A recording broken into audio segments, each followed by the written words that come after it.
watching the Press Row. I'm Jenny Carlson here with Barry Trammell. Barry, Kevin Durant, he's hurt again. This time it's a hamstring. Thunder saying on Wednesday that they're going to reevaluate him in 7 to 10 days, so it sounds like he's out at least a week.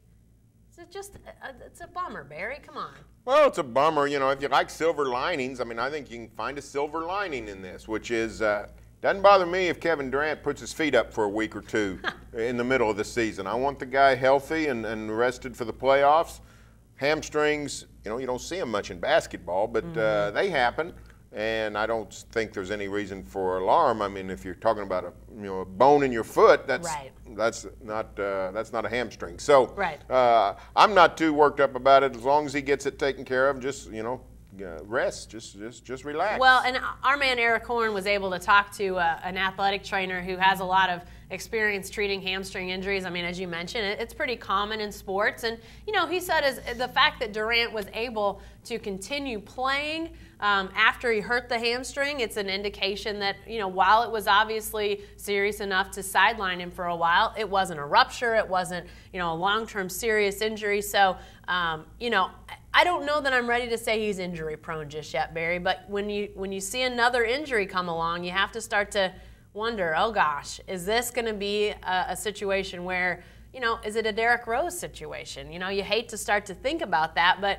doesn't your mind start to go a little bit that way when another injury rolls around with Kevin Durant? Well, yeah, maybe so, but I mean, here's the truth of the matter.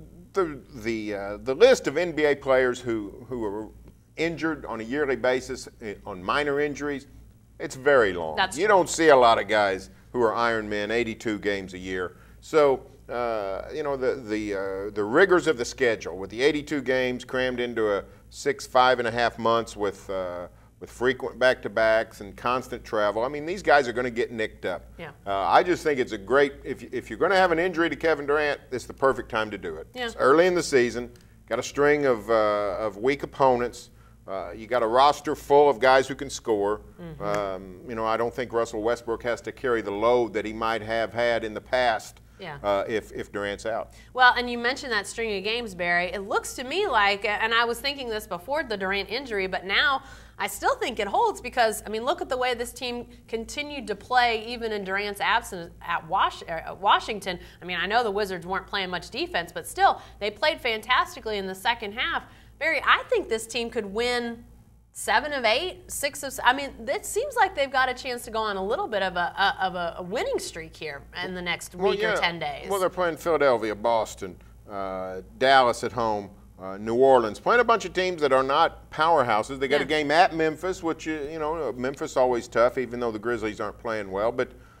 This is if you're going to pick a time for Kevin Durant to sit out, this might be the time in the whole season that you'd pick. Right. So I don't know that this has to be considered any kind of calamity. Yeah, I definitely think that it's a chance for, you know, again, if you want to talk silver linings, maybe this is a chance to get Anthony Morrow off the bench, get him going. He had no rhythm at Washington, which is understandable. He's a rhythm guy, rhythm shooter, but maybe he gets off the bench. He's going to have to play some minutes because Kyle Singler, it looks like, is going to start in Durant's absence. So maybe there's another, if we're looking for silver linings, there's another one.